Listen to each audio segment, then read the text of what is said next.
Hi everyone. இன்னைக்கு நம்ம ரிஃபாஸ்ட் ரெசிபில என்ன பார்க்க போறோம்னா எல்லாத்துக்கும் பிடிச்ச ஸ்வீட் அண்ட் சிம்பிள் ரெசிபி தான் மில்க்மேட் பாயாசம். வாங்க இப்போ நம்ம ரெசிபிக்குள்ள போகலாம். இதுக்கு தேவையான இன்கிரிடியன்ட்ஸ் நான் என்னென்ன எடுத்திருக்கேன்னா 1 லிட்டர் மில்க், அப்புறம் 180 கிராம் சேமியா, அப்புறம் ஒரு பவுல் ஃபுல்லாக சுகர் எடுத்திருக்கேன், அதுக்கப்புறம் மில்க்மேட், கீ, 6 ஏலக்காய் எடுத்திருக்கேன், அதுக்கப்புறம் ஸ்லைட் பண்ண கேஷ்யூஸ் அண்ட் பாதாம். இப்போ நம்ம ஸ்டவ் ஆன் பண்ணிட்டு அதுக்கு மேலே ஒரு பேன் வச்சுக்கலாம். இப்போ பேன் ஹீட் ஆச்சு. நம்ம பாலை ஊற்றிடலாம். பால் ஊற்றும் போது லோ ஃப்ளேமில் வச்சு ஊற்றுங்க.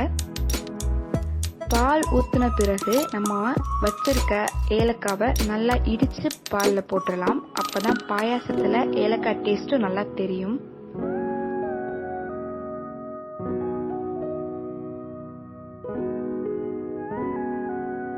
இப்போ பால் ஹீட் ஆயிடுச்சு. நம்ம எடுத்து வச்சிருக்கிற சேமியாவை பாலில் போட்டுடலாம்.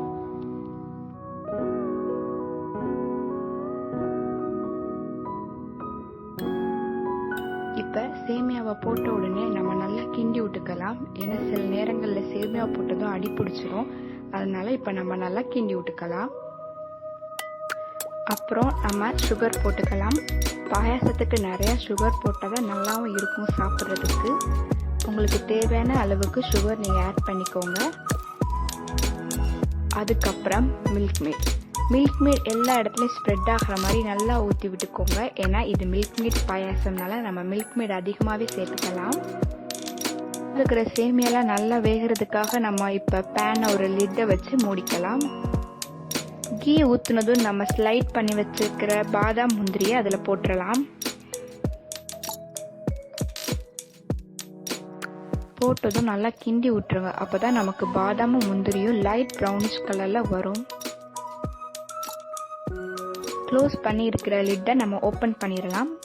பாருங்க, பாயாசம் நல்லா கொதிச்சிருச்சு. உள்ள இருக்க சேமியாவும் நல்லா வெந்துருச்சு. இப்போ நம்ம இதை நல்லா கிண்டி விட்டுறலாம். இப்போ இதில் பாதாம் முந்திரி ரெண்டையும் கீயோடு சேர்ந்து ஊற்றிடலாம்.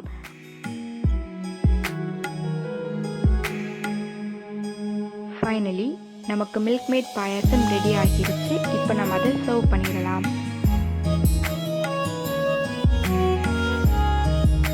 தேங்க்ஸ் ஃபார் வாட்சிங். நம்ம சேனலை சப்ஸ்கிரைப் பண்ணாதவங்க பண்ணிக்கோங்க. அப்படியே பெல் ஐக்கானையும் ப்ரெஸ் பண்ணுங்க.